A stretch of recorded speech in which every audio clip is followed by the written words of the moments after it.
Today's Tuesday, January 24th. There wasn't a lot of tech news this week. I don't know. It's almost like something else was soaking up all the media attention, but we can't figure out what it was. I have no idea. It was so slow, we almost thought about playing the saw and harmonica for you. But I don't play either.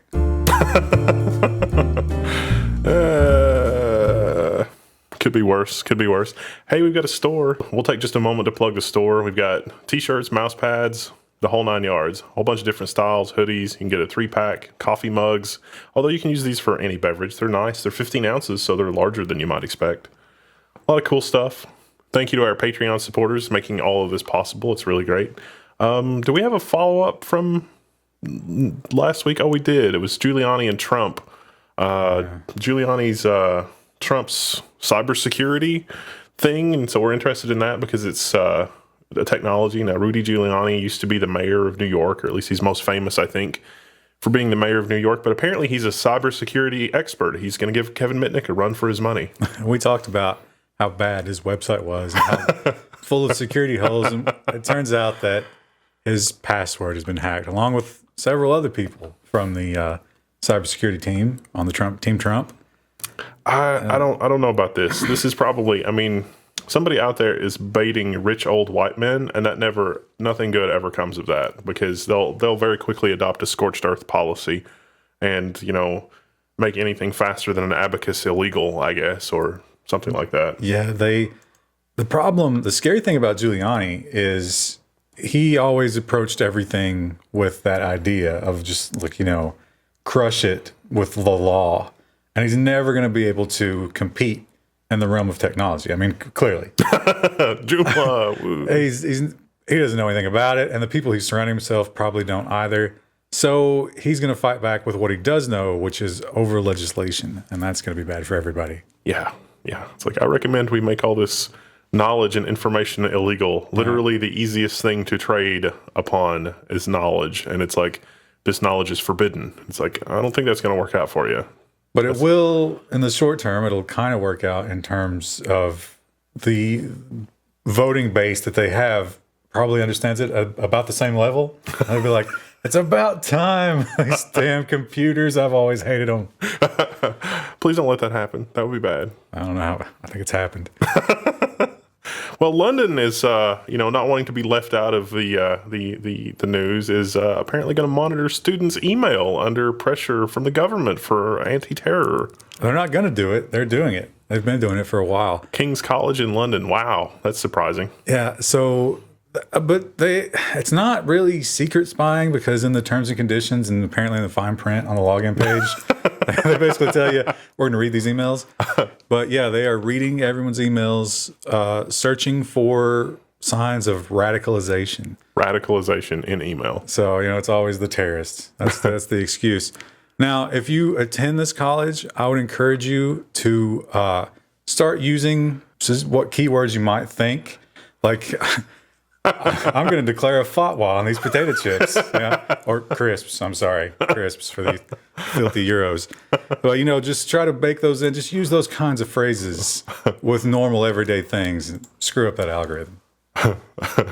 God, that would be amazing. I wonder if anybody is going to make a plug-in for browsers or web-based email or whatever email program that you might be using that'll just automatically send those kind of messages to sort of pollute the waters. Like every 30 words, put in a God is great. That would be amazing. Yeah, just certain keywords and phrases. You heard it here, computer science students of King's College. Get on that. It should be good. You should be able to crank that out in like a week. It should be fine. Use that as your final project. Well, in other news, OnStar. You got OnStar in your vehicle? It turns out it's been used by law enforcement for 15 years to track your location surreptitiously. And SiriusXM, which SiriusXM puts itself in every new car that it possibly can. Now, what I'm not positive about in this is that whether or not, if you let it expire, it keeps working. I think it does, because after your expiration, you still can pick up like 1 or 2 channels, which are basically commercials for SiriusXM. Yeah. So they are broadcasting to you. So you're pretty much, I think you'd have to yank that unit out of your car to opt out of SiriusXM tracking. Now, they claim they only do that when they get a warrant, but still, that's something in your car that you might not care about or want or even ever use, or you might not even know it's there. If it's a new car, you've got it.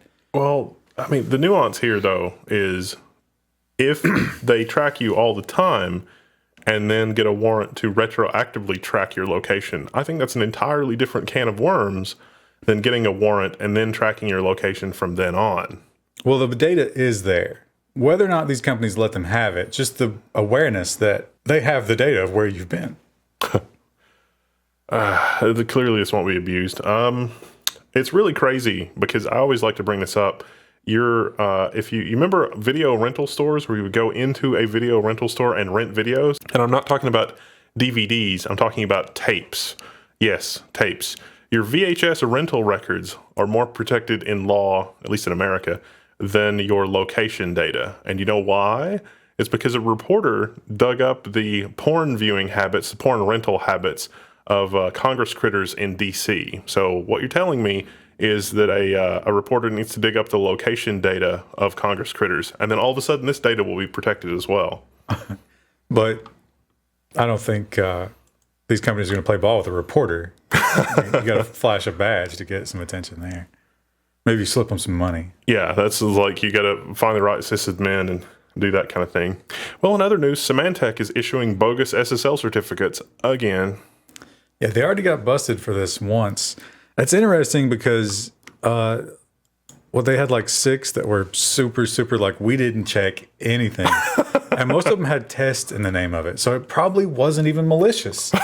It was literally just somebody, accidentally submitting a test or something like that. But they're like, oh, yep, here you go. Here's your certificate. That seems legit. If you don't understand the way that SSL works, when you go to a secure website like Google, it's predicated on Google creating an encryption key pair, a private key and a public key, and then using the public key as part of a signature process with a trusted third-party authority, Symantec being one of those trusted third-party authorities. And the deal is that Symantec will make sure that only Google is requesting SSL certificates for Google and Google-owned, like Google.com, Google-owned domain names. But if just anybody can get an SSL certificate for Google.com, then somebody could impersonate secure Google web pages or secure company web pages. And that makes phishing attacks and all sorts of other cyber attacks a lot easier when you've got fake SSL certificates. And there's a real danger of like city states or nation states doing this as well, because if you've got the encryption keys as a nation state, you can spy on the traffic. And so imagine a scenario where the NSA is decrypting all of Google's traffic, slapping their own fake Google.com SSL certificate on the traffic, and then sending it on. You would be hard-pressed to know that that was even happening. And in fact, that has happened in the past. And so it's really dangerous for Symantec to be this fast and loose with SSL, because anybody could do it, not just nation states. Also, your browser, with the browser wars, they want to be fast. And they'll cut a lot of corners to be fast or to feel faster to the user who doesn't know any better. So they cache these things. And they don't recheck every time. And they don't check for a revoked certificate. So once you give it out, it takes a while to be undone. So this kind of mistake isn't just like, oops, we'll fix that. Well, it doesn't work. It's not that easy. Yeah, it's already out there. It can already be exploited. That's kind of bad. Switching gears a little bit, would you like to have cable at your nice new home that's, in suburbia, a cable TV or something? I would be prepared to fork out $5,000, $10,000, $15,000. This is the payment that they expect you to pay in order to run the physical wiring to a home that doesn't already have it. This is crazy. This is really, really nuts. And see, this is one of the things I've talked in the past about the 1996 Telecommunications Act and like the Universal Service Fund. And this is not good, especially with like the new, at least in the U.S., we've got a new incoming FCC chief that does not have a great consumer track record. We're not going to say anything about that until, things have actually happened. I don't really want to speculate. But this story is about how, this is a person that's in a metropolitan area, and just for whatever reason, their house in a neighborhood wired for cable was not hooked up to the cable network. And so it was going to cost $10,000 for them and their neighbor to get hooked up to the node, which is only about 1,000 feet away. They've got a good picture of it. I don't think this is a stock photo. I think it shows where they had to sort of dig up the pavement for the line. And so the homeowner was sort of responsible for this. And so on the one hand, it's like, well, who should be responsible for that? Should the cable company be responsible for that? Should, I mean, it's a free country, and, as a business, I can choose who I serve and who I don't serve. But then you sort of peel back the layers a little bit there, and all of this was hashed out in the 96 Telecommunications Act. See, the cable companies have a limited monopoly in an area. It's just not an option for another provider to set up. And so we've seen, AT&T fighting Google Fiber tooth and nail, saying, it doesn't make sense if somebody builds out duplicate infrastructure. Neither one of us are going to make enough money for this to be profitable or for it to make sense. So you've got the incumbents, AT&T and Comcast. The Universal Service Fund, part of the 96 Telecommunications Act, was to let companies not pay into the Universal Service Fund and figure out how best to spend that money to hook everybody up, which is what everybody's forgotten. And so now there is no Universal Service Fund. But normally in the past, when somebody didn't have like telephone service, and it was going to cost a whole bunch of money to get telephone service to one person, then they were going to tap that fund and run the lines.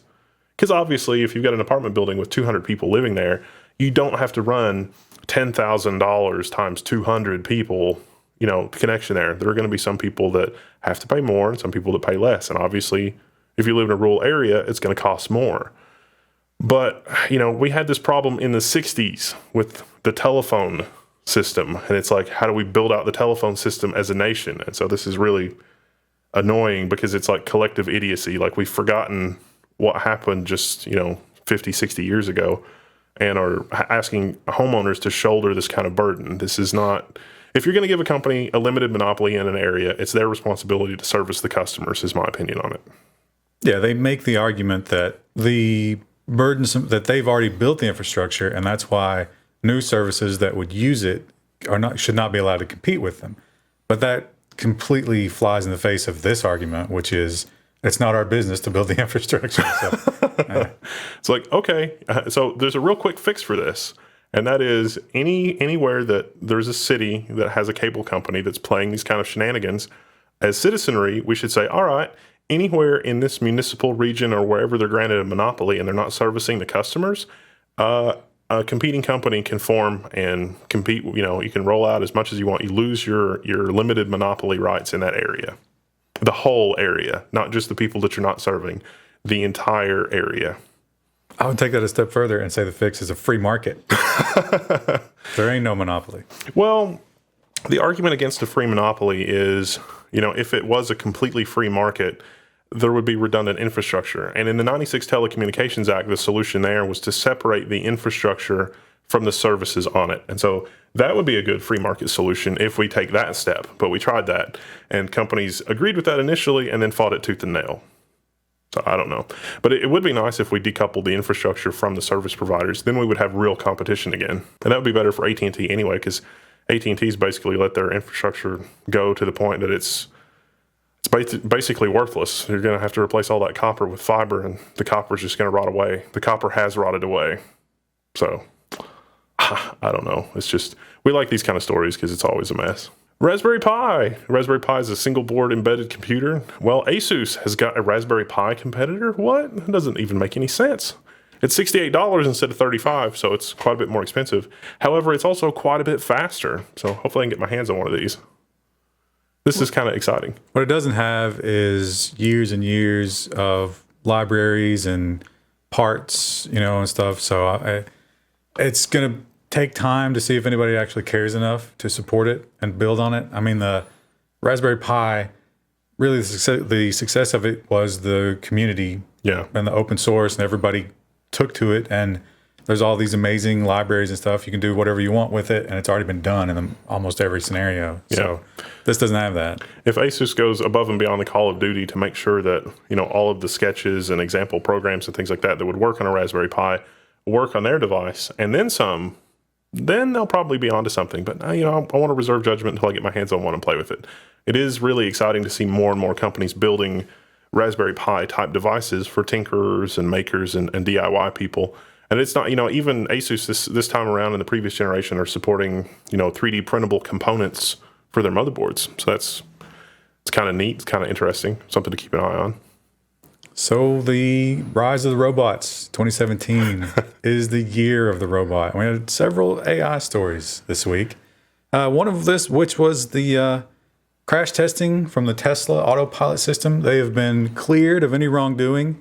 There was user error, and they've been given pretty much the best grade they could have expected on their whole Autopilot system from the national standards. Yeah, 40% reduction. The National Highway, it's like the National Highway Standardization Organization, looked at the Tesla crash that was fatal. There was a fatality, and they said, "Wow, not only is this software really good, on average, it's reducing collisions by 40%."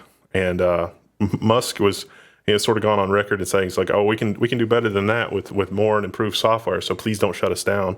So Tesla's avoided a recall here and actually gotten praise out of the transportation safety. Actually, in the whole report, I couldn't find anything negative at all, except for like one sentence that was like, well, Tesla should probably have some more warnings that the car is not going to completely drive itself.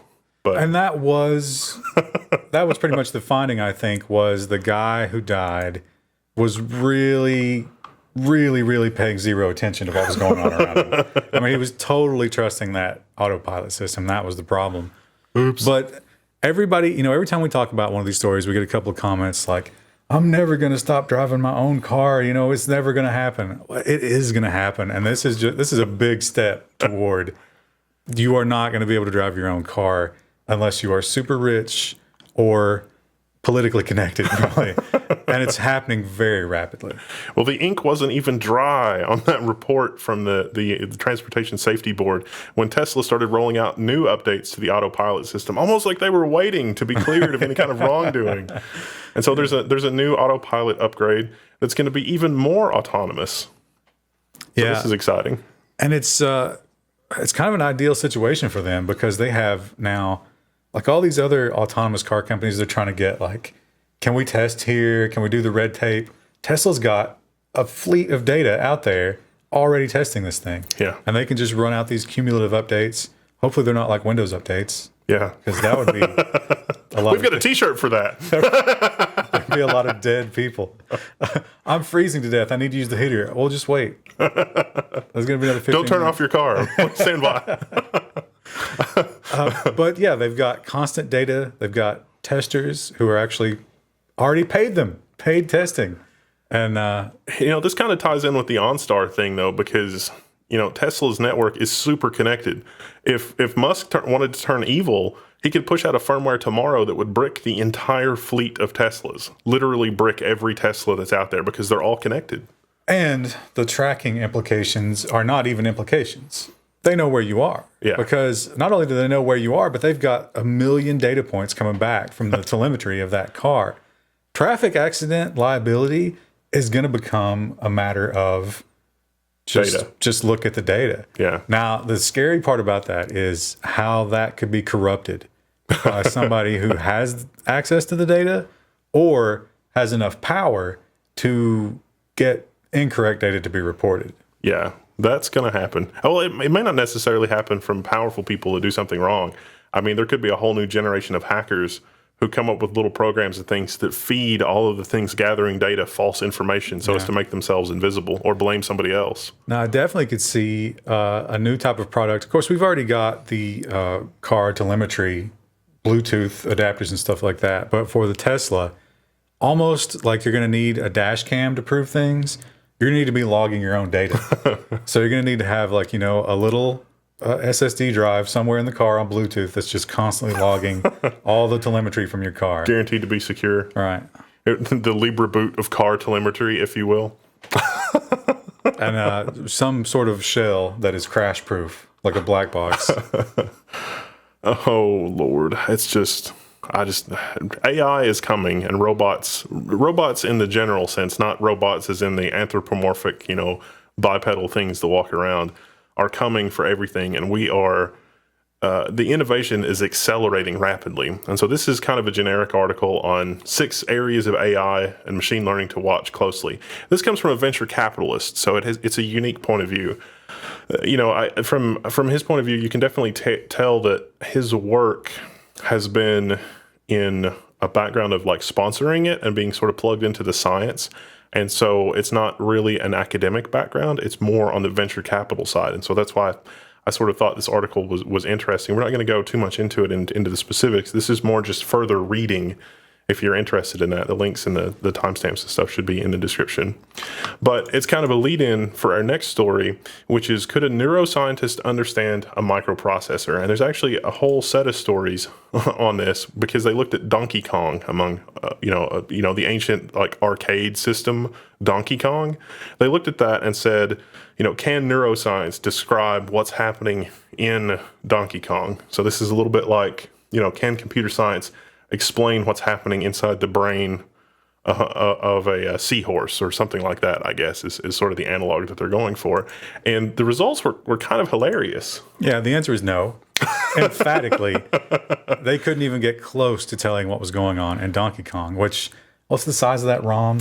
It's tiny. It's just really tiny. If you think about how small those NES ROMs were, that's even smaller. Yeah. Really, really small amount of memory here. But when they applied the neuroscience standards, and they tried several different ways of looking at it that are analogous to the ways they look at the human brain, they couldn't figure out anything about it. Which you have to wonder, is it a statement on how complex this system is, which we know it's not that super complex, or is this just a condemnation of neuroscience? Well, that's, when you guys see a lot of stories about artificial intelligence and machine learning and how all that works, a lot of the time the journalists sort of assume that the mechanism there is exactly identical to what's happening, in a fatty brain, and just in a human brain, or in brains as they've evolved. And that's so far from what's happening. It is, we said this before, but it's more like the Mechanical Turk.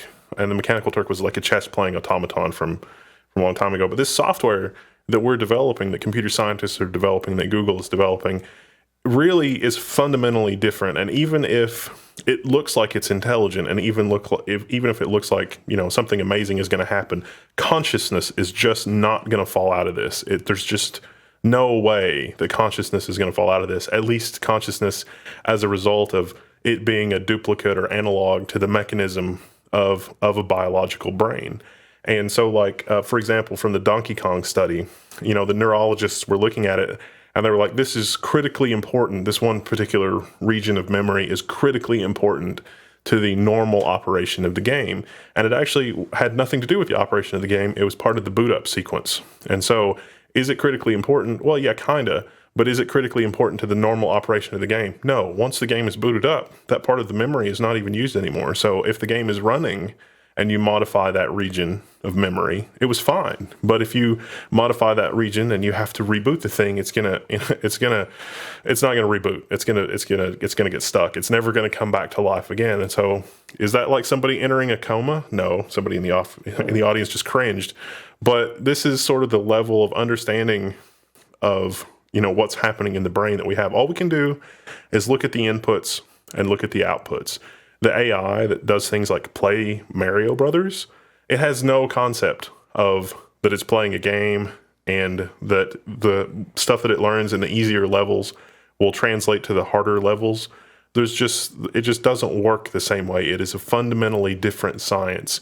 And so you read these articles and you read about the different types of AI, and you'll begin to understand that artificial intelligence, the word intelligence there, really means something completely different than intelligence when talking about people. It's important to study, but it's more important that the general public understands it, because like we were talking about earlier with the Giuliani thing, the people who are going to be making decisions about how to deal with artificial intelligence and the crazy changes it's going to have on society, think of it probably more in terms of Terminator. They don't understand these limitations or the fundamental way that AI works, and that it isn't ever going to replace people on that level. But the fear mongering will paint it in that light. One of my favorite quotes from this reading material is one of the neuroscientists said that human beings are exceptionally good at two different things: anthropomorphizing things and dehumanizing things. And all too often, history is littered with as much bloodshed and violence as it is, because we human beings are so easily capable of dehumanizing other human beings. And at the same time, we're also just as capable of anthropomorphizing a teapot. And that is really a dangerous, like somebody that is in charge and in control of these types of sciences should be at least cognizant of that. And so we share this information with you. Go forth and read and try to understand. There's a great story about the soldiers using mind-sweeping robots. They developed a real affection for these robots and were less and less willing to send them out to possibly be blown up. And the Army was trying to figure out ways to get around that. It's like, can we make them more ugly? How do we make these soldiers not fall in love with their minesweepers? That's the future. Well, there are some AI researchers that are trying to make the AI systems that see the world more like humans do. And so this is cog-sketch, and this talks about this. This is a paper from a university, so take that with a grain of salt, like the university's Northwestern EDU's like news service. But this particular AI is scoring in the 75th percentile on standardized tests. And this is a test that had no text. This is pure visual. And it's a real test that you can take. It doesn't have any text. But this reminds me of that Google sketch thing, and that was really good at identifying sketches. The same kind of thing. But here they're not just identifying the visual things, but they're doing logic with them and figuring things out better than humans can. And we've also included sort of a frequently asked questions. This Reddit AMA, I was sort of trying to find good supplemental reading material for you guys. And this AMA is not terrible. It's a sort of a computer science Q&A that you might come up with talking about the artificial intelligence and the stuff that goes into that. But that's really just more background reading or more if you're interested in that kind of thing. Maybe we should do a special on machine learning and artificial intelligence and the state of the art. Maybe we could get some PhDs to come on. I don't know. It's a possibility. We had a lot of fun with that a long time ago. Apple is suing Qualcomm for roughly $1 billion over royalties. Ah, Apple. They do love to sue people, don't they? In this situation, they're saying that Qualcomm is sort of claiming copyrights that they shouldn't be able to claim, overcharging for patents that they weren't the sole proprietor of. And they're saying, you've been charging us all this money for too long. We want it back. Yeah. So this is a little bit of a role reversal. Instead of Apple suing companies for quote unquote infringing on their IP, they're suing Qualcomm for them paying royalties on IP that is dubious at best. And so this is really delightful because if you really deconstruct this down to the nth degree, if Samsung had paid royalties on Apple for the design aesthetic and rounded corners, would Samsung be able to sue Apple because you can't actually patent rounded corners and some of those design elements? Yeah, you got to wonder if this is a little short-sighted because you can easily see a future where this case is cited in a suit against Apple because they do this very same thing. They patent everything and they try to use that as a bludgeon.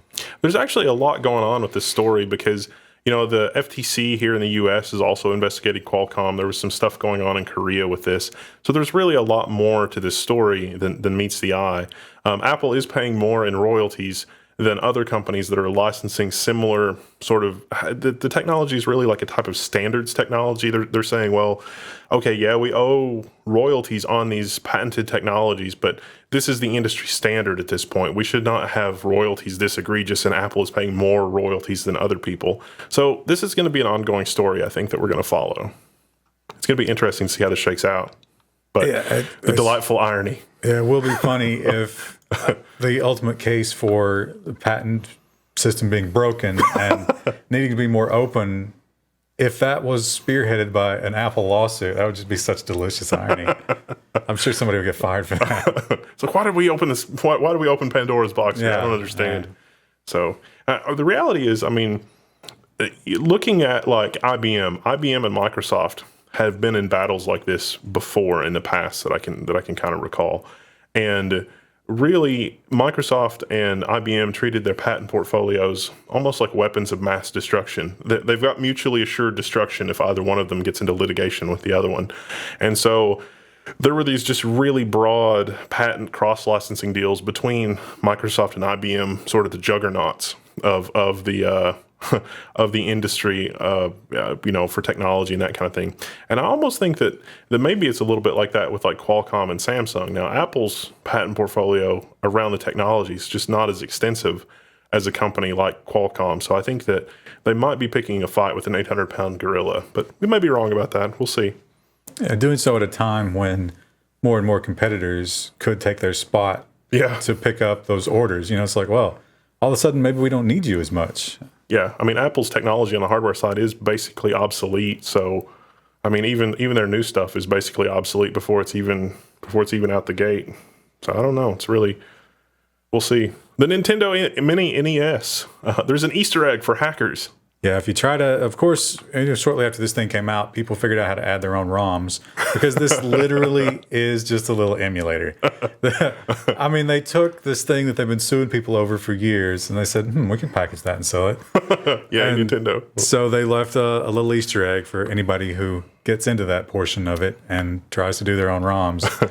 And it's kind of silly. I think the exact quote is, "This is the Hanafuda captain speaking, launching emulation in 3, 2, 1.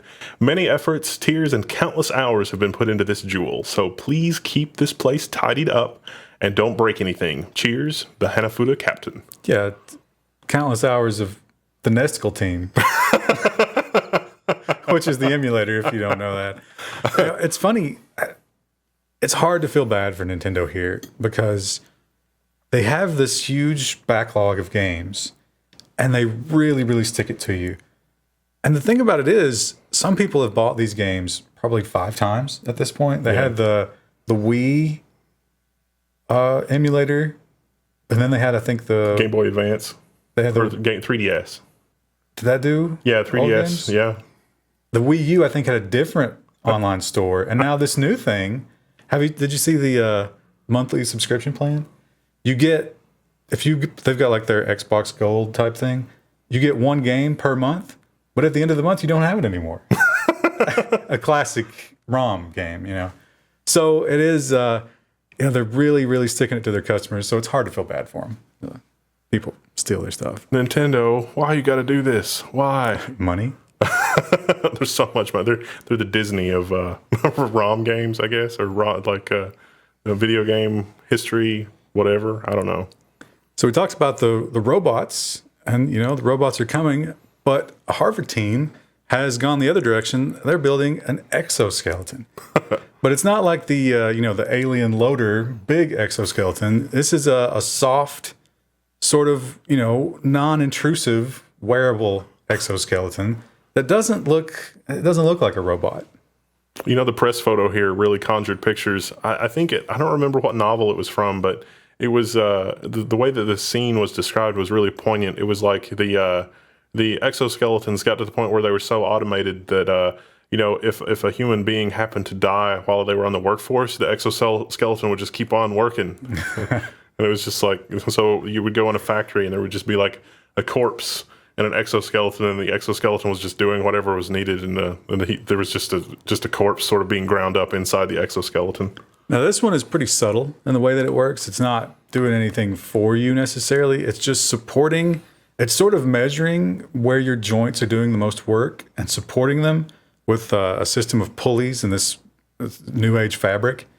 And you get like 24% more efficiency, fewer calories burned, less energy spent. You can work longer, you can move faster. And 24% is not huge, but this is still in development. So we could conceivably have a suit that you wear that just makes everything a little bit easier, which is interesting. This might be good for physical therapy or, just as you age, somebody that's geriatric or whatever. And this is also much more inviting than, sort of a rigid exoskeleton where it's like, your range of motion is going to be limited. It looks like this would be much less obtrusive. Yeah, and if you drop the power out of this thing, it doesn't really drag you down. Like, that's sort of the idea behind a lot of those. Like in Fallout, the power suit. If you don't have the power core, you're going nowhere. But in this one, if you get it wet and it dies, you could still walk around. Well, you heard it here first. The death of solar power in America. Solar power costs are down 25% in 5 months. There's no reason that the cost of solar will ever increase again. So, of course, we're abandoning solar.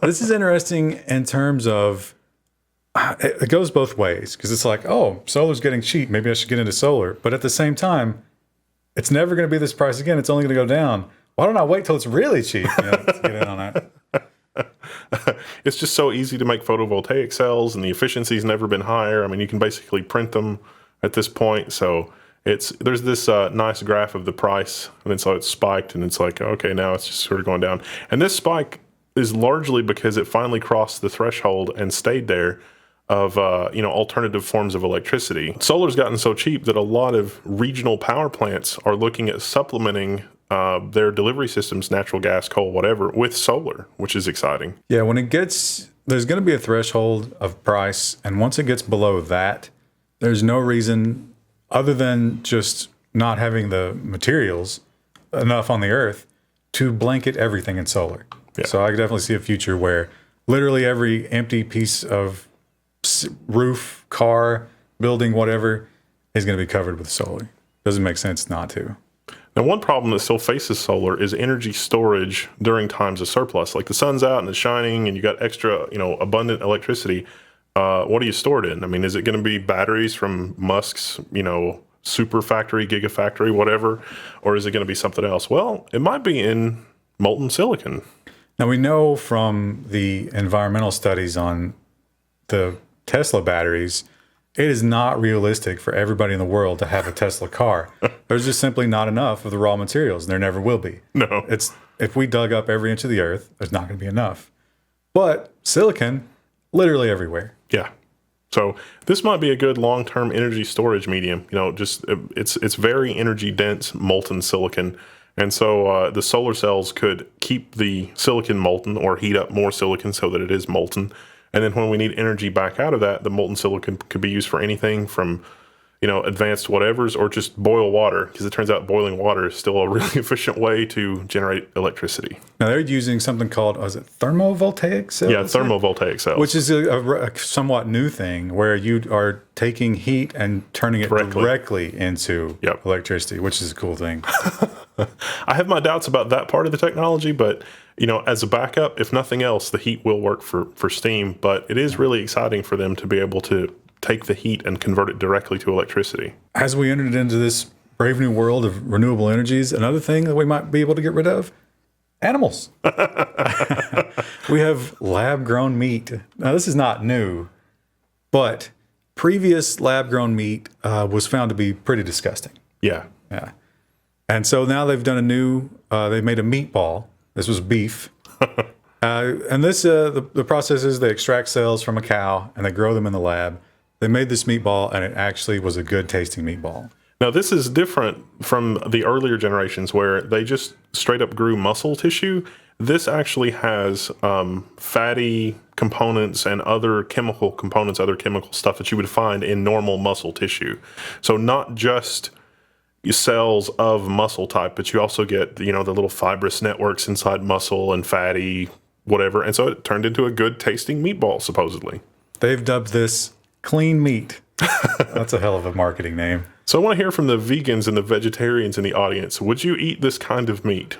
It does. I mean, it solves every argument that you could have. I mean, yeah, well, I guess the animals are in a little bit of discomfort when you extract their cells, but it's not. You can do that without killing them. Yeah. I mean, eventually it will get to a point where we can get their discarded cells out of their poop. we're making clean meat from shit. Oh, what a world. Now, of course, this costs more than regular meat still. It'll be a while before it's, if it's ever economically affordable to do this kind of thing. But it's an interesting future where you don't have to worry about, keeping these huge swaths of land that only cows can use, where you need just a couple of good, real high quality cows. They could live a life of luxury and you just grow their meat in the lab. Did you see the thing about feeding cows seaweed makes them stop farting, and so cow fart methane stops becoming a thing? Huh. So that might be a thing too. Cow is pretty tasty. It's going to be a long time before I give up cow. But lab cow. I would really like to try lab cow. Yeah, that would be an interesting thing. They should start a restaurant, like a really high-end restaurant. That only serves lab-grown steaks. Yeah, so you could, vegans could go there and know what it's like, what they're missing.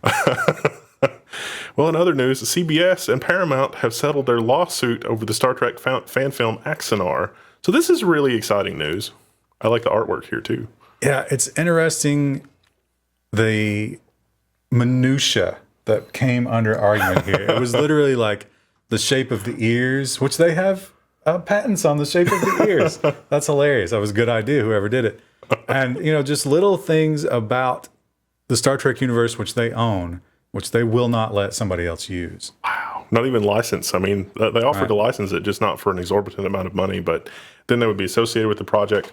I really tried, for you Trekkies in the audience, I really, really tried to come up with some sort of joke. And it was like, an accord has been reached on both sides of the case, something Kittimer Accords, but I couldn't come up with anything.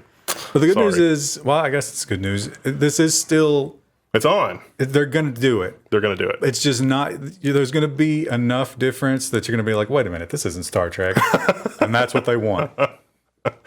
And this is also that, J.J. Abrams even intervened here to be like, look, this is really dumb. We should support fan films and fan funding. And CBS has supported fan films. They even came out with a guide that was like, if you're going to do fan stuff, follow this guide. And I think what they're asking of the Axonar people goes a little bit beyond the guide that they previously published, which I think was a point of contention in the lawsuit. But it's nice that this is proceeding. The timeline here also seems like CBS didn't get interested until that $1 million Kickstarter came around. Yeah. So their legal arguments were that the dude was profiting. And so they submitted fast and loose financials where it wasn't clear if the guy was profiting. And then the guy came up with full financials from a CPA, like a licensed CPA firm, that showed that the guy that is a fan of this had invested like $200,000 of his own money. And CBS was like, whoa, we need to have that be in the court case. So I don't know that would have really mattered in the end, just the way that American copyright law was. I think the film was on shaky ground from day one. But it is nice that they're going to go through with it, and it is nice that this will finally be published. So hopefully all that fan goodwill will lead to good fruition. And as we enter into a phase where you can almost, like the digital representation of humans is getting to the point where you're not going to be able to tell a real actor from digitized actor. And they've got, what was the name of that thing where you can make anybody from YouTube clips say whatever you want? Oh, yeah, we covered that. I can't remember the name of it, but it's an amazing technology. Plus, with CGI where it is, we're going to get into a phase where small groups like this can make amazing looking films. Mm-hmm. And intellectual property, this is probably going to be a big case that gets cited in terms of whether or not you're allowed to use existing intellectual property in a project like that.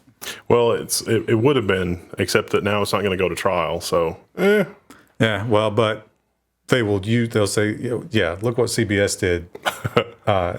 Look at how much you're going to lose. They're trying to ruin all these nerds' day. It's just, I don't understand. That's pretty much it for the news this week. If you guys see anything exciting, be sure to check it out. If you guys have any exciting ideas for stuff that we should do on a t-shirt, let us know. There's a forum thread for that. So. Yeah, it was a slow week this week, and for the life of us, we can't figure out where all that news coverage went. I don't know. It's just crazy. It's like the whole world just was following some story that we didn't hear about. I don't know. It's like they're probably preoccupied with nonsense. I don't really know. Seems likely. See you guys. See ya.